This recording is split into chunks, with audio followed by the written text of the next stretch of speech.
Otra de las bloques que con frecuencia van a ver en la parte de manejo hospitalario, y cuando hablamos de traumas aquimedulares en general, no vienen solamente con traumas aquimedulares, vienen acompañados, digamos, de como el diagnóstico de politrauma, golpes por caída de altura, accidentes, etc. Pero uno tiene que tomar en cuenta que cuando un paciente llega al hospital con diagnóstico de politrauma, tengo que pensar en un trauma aquimedulares.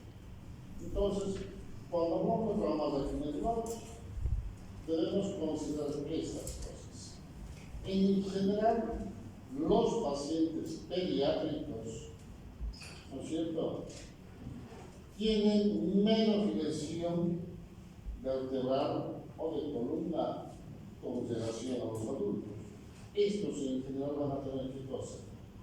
Lesión ligamentaria, lesión articular, lesión de tejidos blandos, menos fracturas, desplazamientos, que es lo que se ve en los adultos. Por eso es que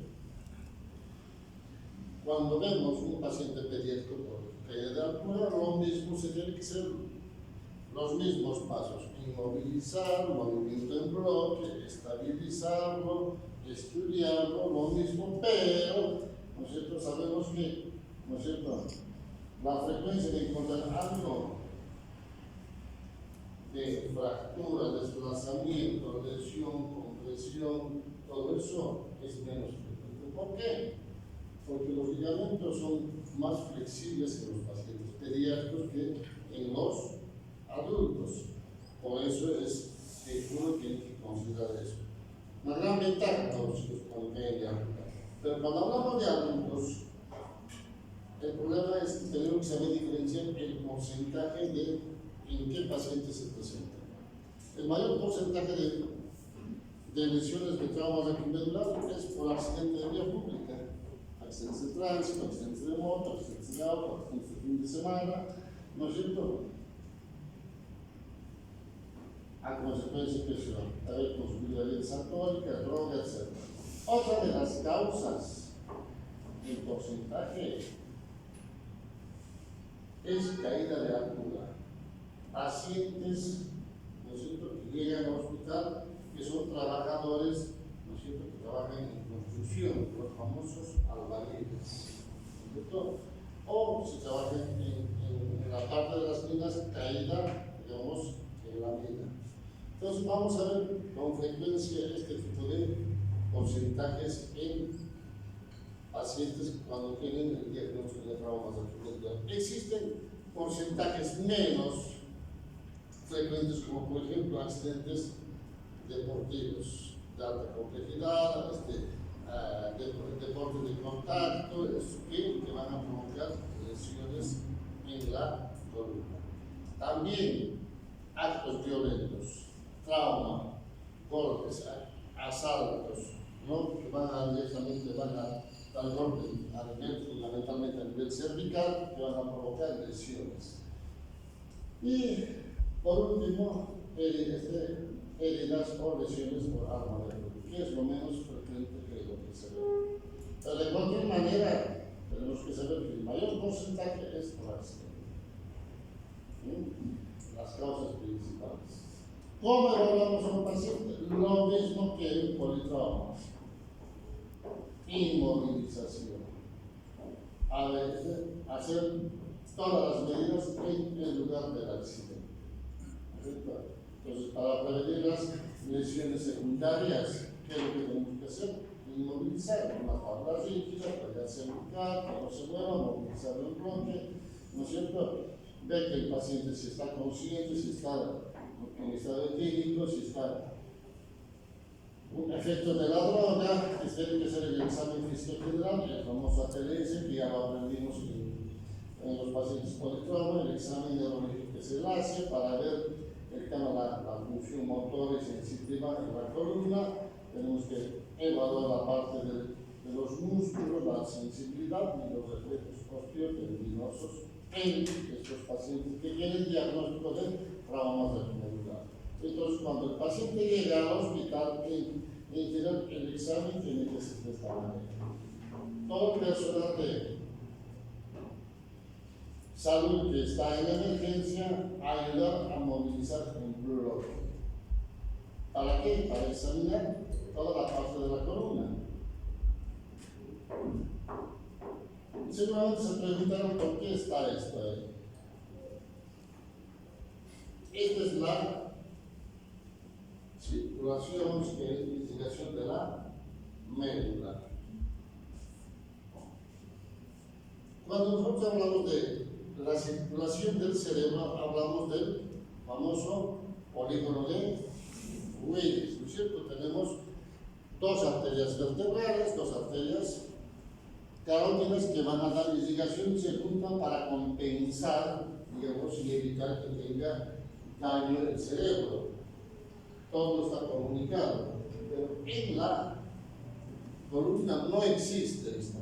Existen las arterias que pierden la parte de la carótida y la parte de abajo, y si lesionamos una de estas por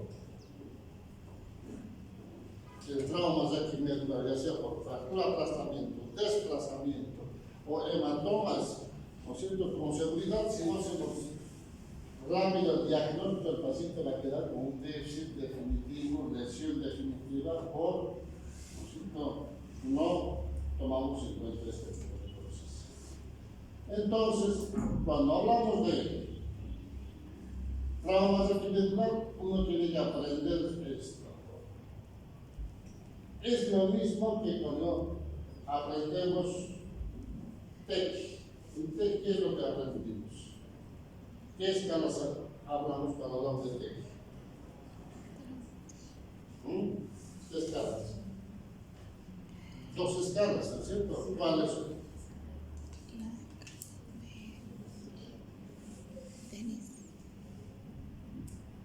El Glasgow. El Glasgow es la escala que nos ayuda a entender el trauma, ¿no es cierto? ¿Cuál es la otra escala? La escala de Marshall, ¿no es cierto?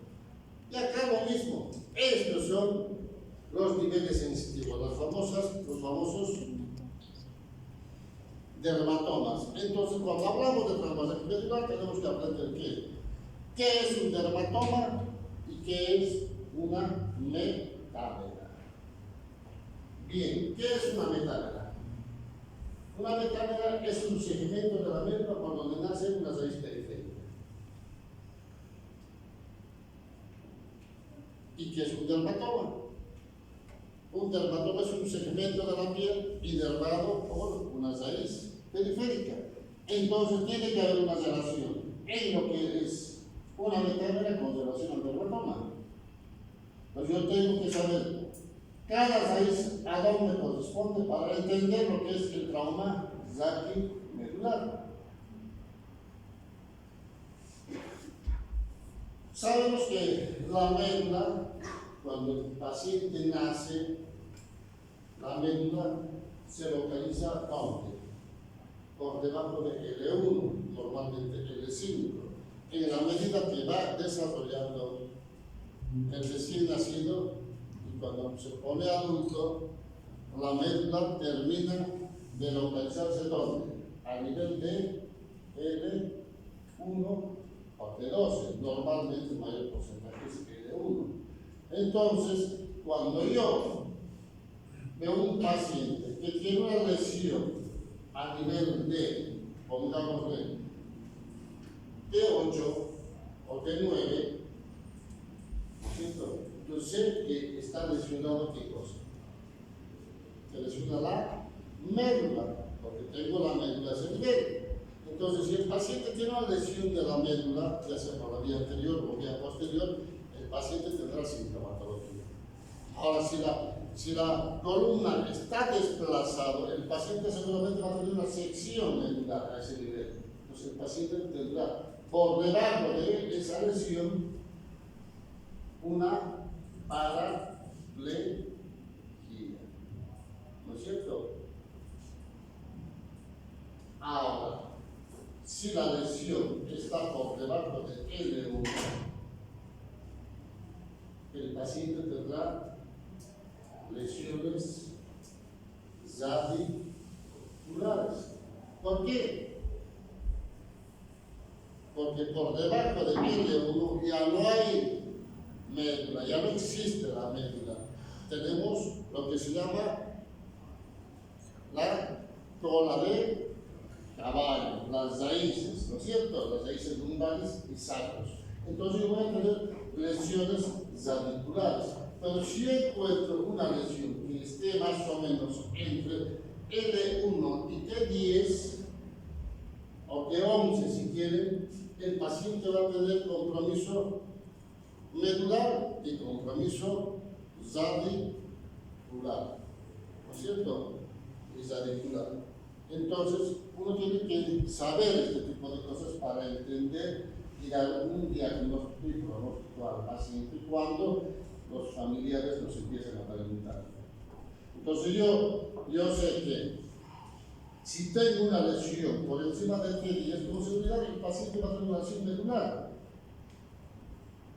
Y lo más probable es que el paciente no recupere más, ¿no es cierto?, la lesión que tiene como lesión medular. Pero si yo tengo por debajo de L1, ¿no es cierto?, va a haber lesiones radiculares, pero no va a estar lesionado por las raíces, seguramente un grupo de raíces y el yeso va a estar indemne. Entonces el pronóstico es mucho mejor. Y cuando hay una lesión a este nivel, de T10 a L1, bueno, acá sí hay lesión medular y lesión radicular. Entonces es importante saber este tipo de cosas para entender lo que es el trauma raquimedular. Entonces, cuando hablamos de trauma raquimedular, lo mismo que en el TEC, hablamos de lesiones primarias y lesiones secundarias. ¿Cuáles son las lesiones primarias? Aquellas que se van a presentar por 4 mecanismos importantes. ¿Cuáles son? La contusión, compresión, elongación y laceración. Cuando un paciente tiene esta lesión por accidente, es una luxofractura, ¿qué es lo que va a provocar? Primero va a provocar una contusión en la médula, ahí vemos. Una compresión del canal medular, va a haber elongación de las raíces que salen a ese nivel y laceración de las estructuras que envuelven a la médula. Entonces, este episodio con estos pasos son lesiones primarias inherentes al accidente. Hagamos lo que hagamos, no vamos a mejorar las lesiones primarias. Pero sí podemos hacer todo el tratamiento. ¿Para qué? Para evitar las lesiones secundarias, ¿no es cierto? Las lesiones secundarias. ¿Cuáles son las lesiones secundarias en la médula? Fundamentalmente edema y, obviamente, como consecuencia vamos a tener la isquemia. ¿No es cierto? Fíjense ustedes que el canal es bastante pequeño, ¿no es cierto? Por eso que rápidamente se manifiesta el edema y rápidamente hace lo que se llama la isquemia en la médula. Por eso es importante que cuando vemos otros pacientes con trauma raquimedular, tenemos que actuar rápidamente para evitar este tipo de cosas, porque si no hacemos esto, no estabilizamos, no mejoramos, no ampliamos el canal medular, el paciente con seguridad va a tener lesión isquémica por debajo de esa lesión, que al principio probablemente no lo tenía. Entonces, tenemos que hablar de la fisiopatología del trauma raquimedular. Cuando hablamos de fisiopatología, vamos a hablar de qué? De lesiones completas y las lesiones incompletas. ¿Cuáles son las lesiones completas? Aquellas que el paciente inmediatamente después del accidente va a tener una pérdida total de qué? De la función motora y sensitiva por debajo de la lesión. Estamos hablando entonces de una sección medular. Cuando el paciente después del accidente inmediatamente no siente nada y no mueve nada, además vemos que hay un desplazamiento, entonces estamos hablando de que este paciente tiene una sección medular. Hablamos de lesiones incompletas. Cuando el paciente después del accidente va a tener alguna función sensitiva o motora remanente, ¿no es cierto?, en más de 3 segmentos por debajo del trauma, de la lesión. Entonces, cuando el paciente tiene algo de movimiento o algo de sensibilidad, se supone que este paciente no está totalmente lesionado, seccionado la médula, entonces tenemos que actuar rápidamente para mejorar esa zona y mejorar la función de la médula, ¿no es cierto? Entonces, cuando hablamos de lesiones completas, tenemos que entender esto. Lesión de la neurona motora superior y lesión de la neurona motora inferior. Cuando hablamos de lesión de la neurona motora superior, esto en general la lesión, ¿dónde está? Está en la médula.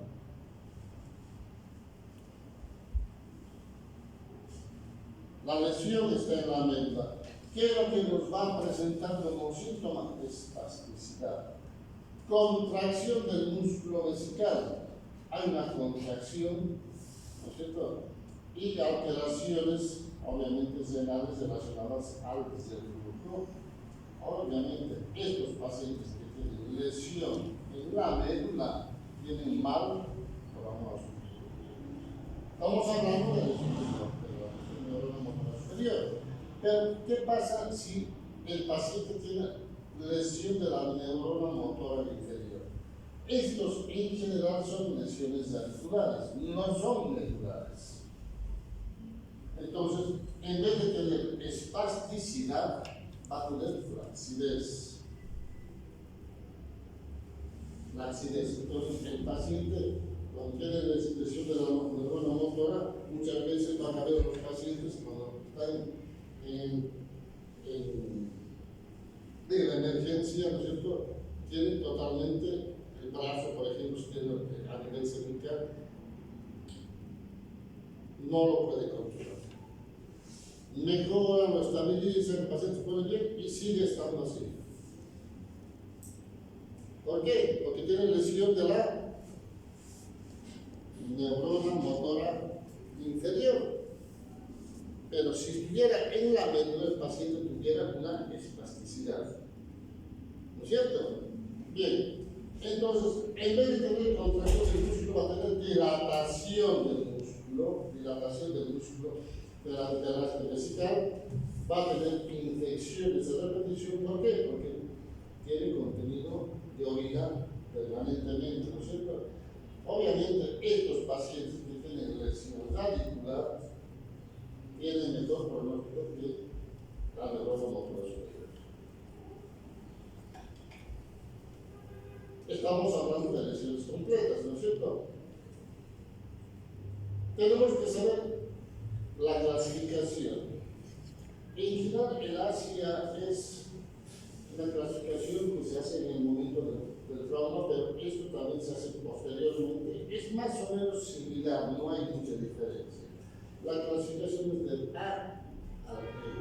Cuando nosotros hablamos de A, la lesión prácticamente es que el paciente pierde toda la función motora y sensitiva por debajo de la lesión. Cuando hablamos de la clasificación B, va a haber pérdida de la función motora, pero, ¿no es cierto?, vamos a ver algunas una función, ya sea se estima motora por delante del función, pero no útil. Ahora, el seno tiene función motora y sensitiva mucho más evidente, pero el paciente no, todavía, digamos, no es muy evidente, por lo que se dice que cuando se examina no puede levantar el pie, no vence la gravedad.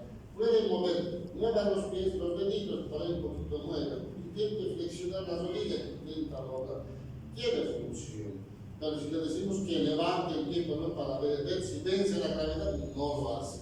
Entonces, estos pacientes tienen algo, pero sí, mientras que el de, ¿no es cierto?, hay función motorizativa útil. Ya, acá sí, flexiona mejor la rodilla, puede intentar levantar, y mientras que el paciente prácticamente tiene la función motora y sensitiva conservados, puede flexionar la rodilla. A veces levanta el pie y a veces no lo hace. ¿Por qué? A veces no lo levanta el pie, no vence la gravedad por el dolor, pero puede hacerlo. Entonces, fíjense ustedes que todo esto es importante saber, ¿no es cierto?, cuando hablamos de trauma laticular, y esto tiene que entender, es que cuando yo veo una lesión a nivel cervical, C4 más o menos, cervical alto, con seguridad voy a tener qué cosa, lesión en los miembros superiores y miembros inferiores. Entonces, quieren una cuadrilejía o tetralejía, ¿no es cierto? Pero si yo tengo por debajo de C6, acá es totalmente diferente. Ya voy a tener problemas en miembros superiores y miembros inferiores, pero el paciente va a poder mover los hombros. ¿Por qué? Porque por encima de C6 las raíces tienen función normal, ¿no es cierto? Y cuando hablamos de C5 estamos hablando de lo que es músculo deltoides y músculo del hombro, por eso puede moverlo. Y cuando hablamos de paraplejía, cuando hay lesión a nivel torácico, obviamente el paciente va a poder mover los brazos normalmente, pero por debajo de la lesión a nivel del tórax para abajo, el paciente va a tener dificultad o va a tener una paraplejía o una paraplegia severa. Y cuando nosotros hablamos de lesión de L1 conomedular, el paciente va a tener lo mismo, problemas en los miembros inferiores y problemas de los esfínteres, ¿no es cierto? Los esfínteres. Entonces, fíjense ustedes, uno tiene que saber los niveles sensitivos, que al principio se los dije, para entender de cómo se presenta la lesión de un trauma saquimedular. ¿Cuáles son los signos de buen pronóstico? Cuando un paciente tiene un accidente, ya sea accidente, ha sido atropellado, accidente de moto, bicicleta, pero se levanta y puede mover todo. El detalle es que todos omiten algo. Revisar la región anal. ¿Por qué? Porque puede tener lesión del sacro. Puede mover todo, puede hacer todo, pero, ¿no es cierto?, en ese momento, ¿no es cierto?, cuando no se da cuenta, nosotros está todo bien, se levanta, camina así, me duele acá atrás y bueno, después va a la casa y no puede orinar, o no puede tener deposiciones, o se le escapa la orina, o se le escapa, ¿no es cierto?, cuando hace un poco de esfuerzo. Entonces es importante que cuando nosotros vemos un paciente, ya sea adulto, pediátrico, les recomiendo revisar la región terminal. Siempre es mejor. Si en ese momento no tiene y después lo tuvo, bueno, en ese momento vieron que en ese momento no lo tenía nada, y por ahí después tuvo una complicación secundaria. Pero es mejor hacer eso a no hacerlo. ¿No es cierto? Bien. ¿Cuáles son los de mal pronóstico? Estos pacientes, fíjense. Esto es una fractura, luxofractura con listesis lateral por desplazamiento a nivel lumbar y esto a nivel cervical. Espondilolistesis. Espondilolistesis. Entonces, estos pacientes seguramente el trauma fue muy severo que, ¿no es cierto?, lesionó todo lo que es la columna.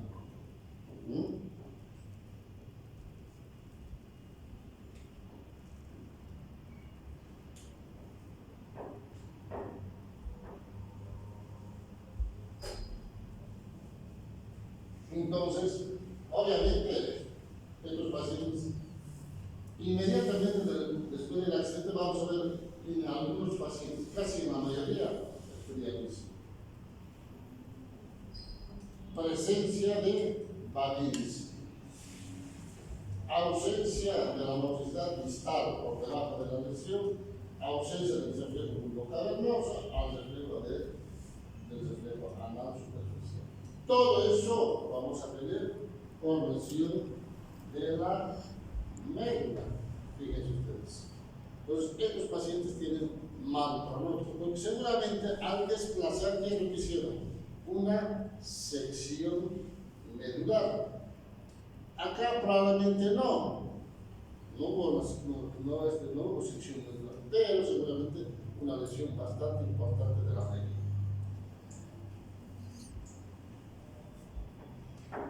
Cuando hablamos de traumas aquí medulares, vamos a hablar de lesiones incompletas, porque hace un momento hablamos de lesiones completas, ¿no es cierto? Estas son las lesiones incompletas en trauma medular.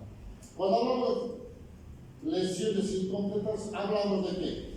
De un síndrome centromedular, el síndrome de Brown secular o disección medular, el síndrome del cordón anterior, síndrome del cordón posterior, síndrome de Caudequina y el síndrome mixto.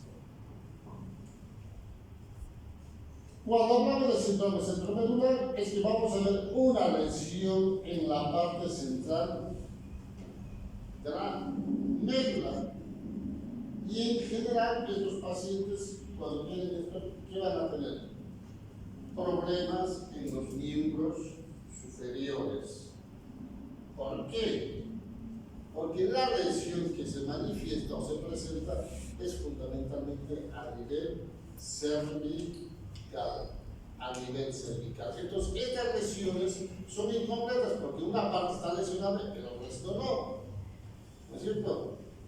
Ahora, sabemos que la sustancia gris está en la parte central. Después tenemos la sustancia blanca en la periferia, a diferencia del cerebro que es al revés, ¿no es cierto? Entonces va a haber lesión de la parte de la sustancia gris y sustancia blanca. En general, estos pacientes tienen esta lesión. ¿Por qué? Por una hiperextensión de la parte cervical, porque, por ejemplo, uno está viajando y después frenan y hacen el movimiento ¿no es cierto? El famoso latigazo, ¿no es cierto? Bien, entonces, el paciente que, en el caso de ustedes, les pasa eso, no va a probar que tengan un pequeño dolor por unos días y nada más. ¿Por qué? Porque el canal medular, si nosotros hablamos de canal medular, la parte cervical tiene el canal medular mucho más amplio con relación a la parte lumbar, y la parte lumbar es mucho más amplia que la parte torácica. Entonces, por eso que nosotros tenemos el movimiento del cuello de flexión, extensión, rotación, lateralización del cuello sin ningún problema.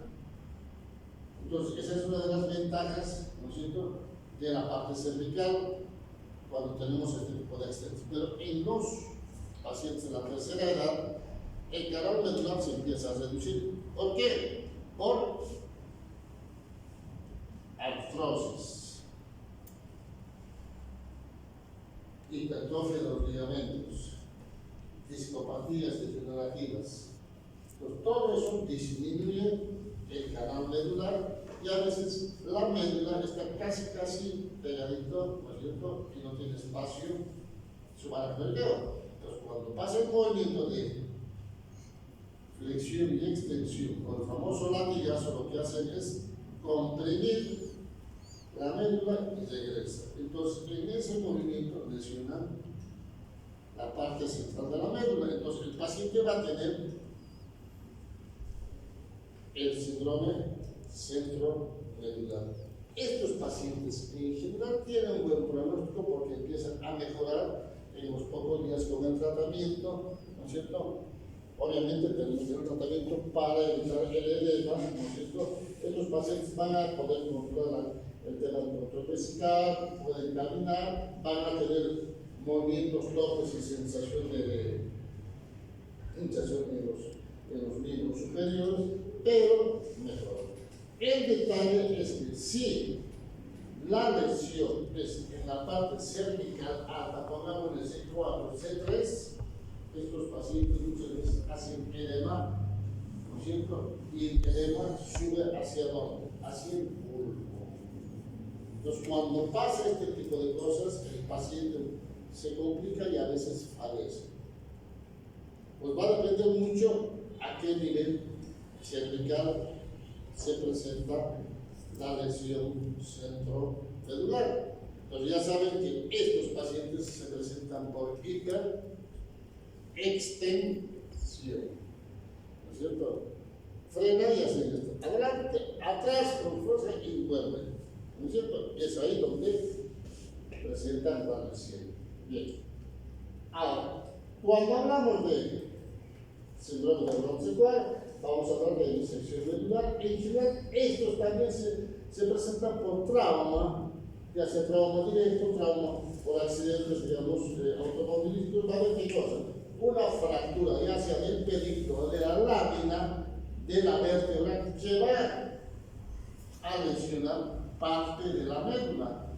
Entonces, estos pacientes normalmente van a tener qué cosa: lesión de un segmento de la médula, pero el resto va a estar bien. Va a tener qué cosa: debilidad motora y, ¿no es cierto?, el paciente va a tener, digamos, alteración en la discriminación del dolor, ¿no es cierto?, pero a nivel de la lesión. ¿Por qué? Porque las fibras se cruzan.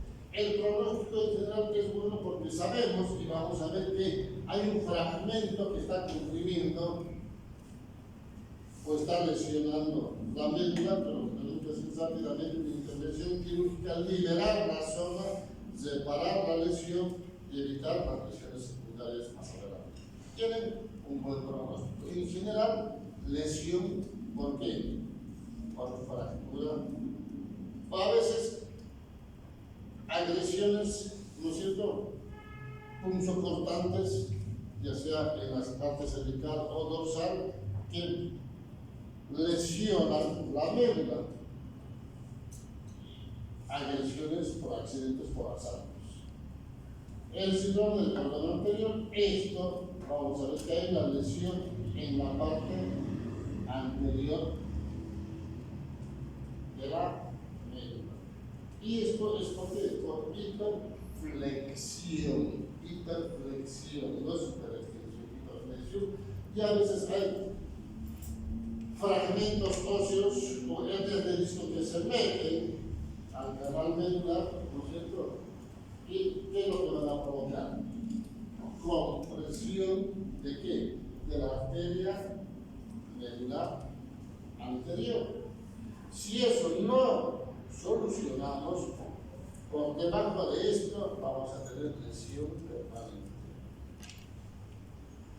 Por eso es importante, cuando vemos compresiones por la vía anterior, tenemos que tratar de resolver rápidamente, porque sabemos que hay una circulación importante que va a dar llegación a la médula, ya sea fragmento óseo, hernia de disco grandes, extruidos, hematomas, etc., tenemos que resolver. Estos pacientes van a tener anestesia disociada por debajo de la lesión, van a tener hipoestesia termoalgésica por lesión de las espinotalácteo, que es un poco más lateral.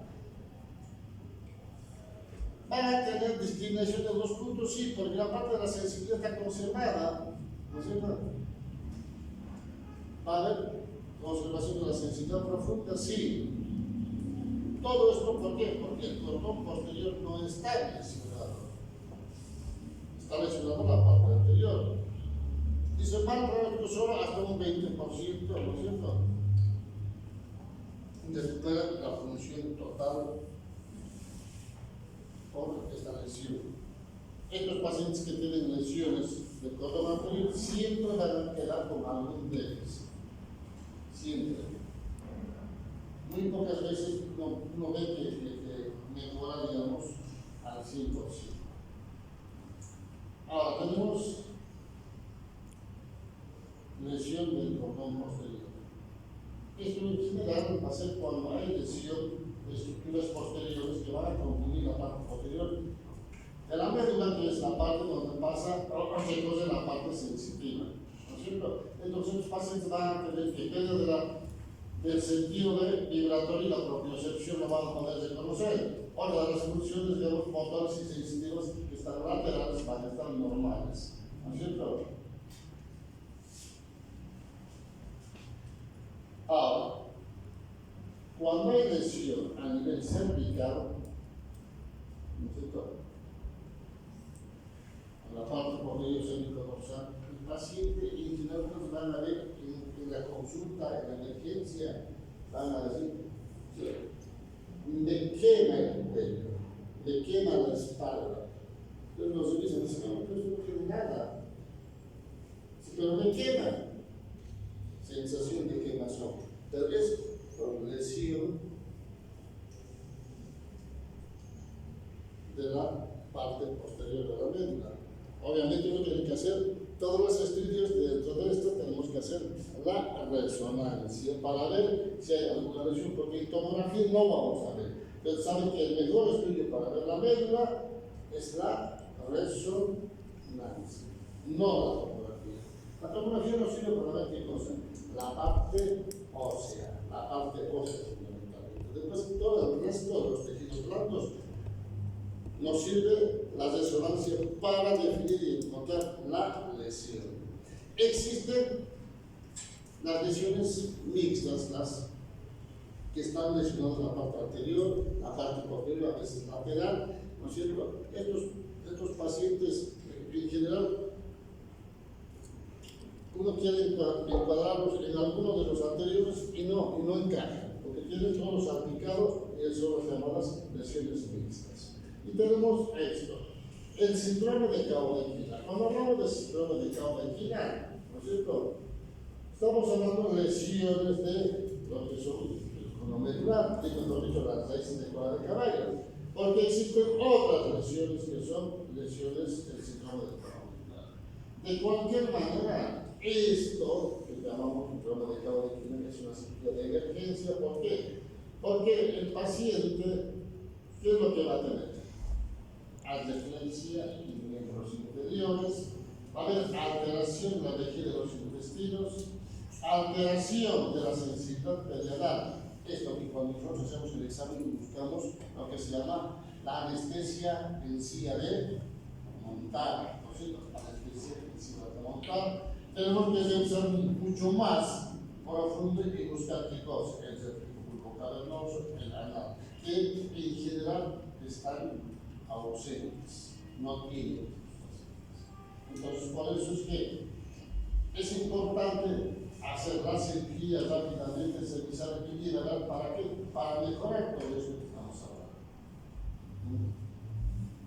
Pero las lesiones no deben estar a nivel de lo que es la parte lumbar baja, ¿no? Y a veces a nivel sacro.